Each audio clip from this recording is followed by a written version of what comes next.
നമസ്കാരം. ഇന്ന് പ്രധാനമന്ത്രി നരേന്ദ്രമോദിയുടെ ജന്മദിനം. 1950 സെപ്റ്റംബർ 17 ജനിച്ച നരേന്ദ്ര ദാമോദർദാസ് മോദിയുടെ 74ാം ജന്മദിനത്തിൽ ലോകമെമ്പാടുമുള്ള നിരവധി നേതാക്കളാണ് രാജ്യത്തിന്റെ ദിശ മാറ്റിയ, വളർച്ചയുടെ നാളുകളിലേക്കും വികസനത്തിന്റെ കുതിപ്പിലേക്കും രാജ്യത്തിനെ എത്തിച്ച അദ്ദേഹത്തിന് ആശംസകൾ നേർന്നുകൊണ്ട് സന്ദേശം അയച്ചിരിക്കുന്നത്. ഒഡീഷയിലെ ഭുവനേശ്വറിൽ പ്രധാനമന്ത്രി ആവാസ് യോജന പ്രകാരം നിർമ്മിച്ച 24 ലക്ഷം വീടുകളുടെ ഉദ്ഘാടനം നിർവഹിച്ചുകൊണ്ടാണ് ജന്മദിനം അദ്ദേഹം ശുഭകരമാക്കിയത്. പിന്നീട് അതിന്റെ ഗുണഭോക്താക്കളോട് ഗഡാഖാന-ചെരിയിലെത്തി സംവദിക്കുകയും ജനതാ മൈതാനത്ത് സുഭദ്ര യോജനയ്ക്ക് ആരംഭം കുറിക്കുകയും ചെയ്യും. 5 വർഷങ്ങളിലായി വൈവിധ്യമാർന്ന പദ്ധതികൾ നാടിന് നൽകിയാണ് അദ്ദേഹം ജന്മദിനം ധന്യമാക്കിയത്.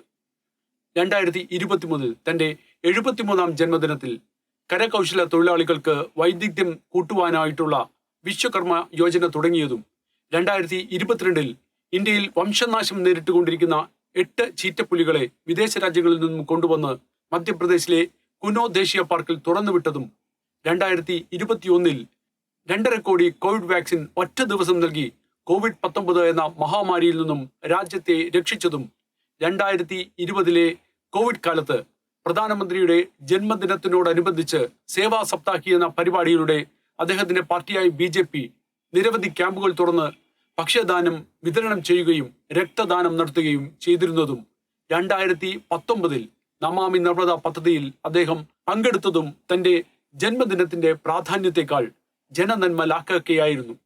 രാജ്യത്തിനെ സാമ്പത്തിക ശക്തിയായും സായുധ ശക്തിയായും ഉയർത്തുകയും ലോകത്തിലെ വിവിധ പ്രശ്നങ്ങളിൽ ഇടപെട്ട് സമാധാനത്തിനു വേണ്ടി പ്രവർത്തിക്കുകയും ചെയ്ത നരേന്ദ്രമോദിയെ താഴെയിറക്കാൻ പ്രതിപക്ഷം കിണഞ്ഞു ശ്രമിച്ചിട്ടും നടക്കാതിരുന്നത് മോദി എന്ന ബ്രാൻഡ് ഇപ്പോഴും സജീവമായി തുടരുന്നത് കൊണ്ട് തന്നെയാണ്.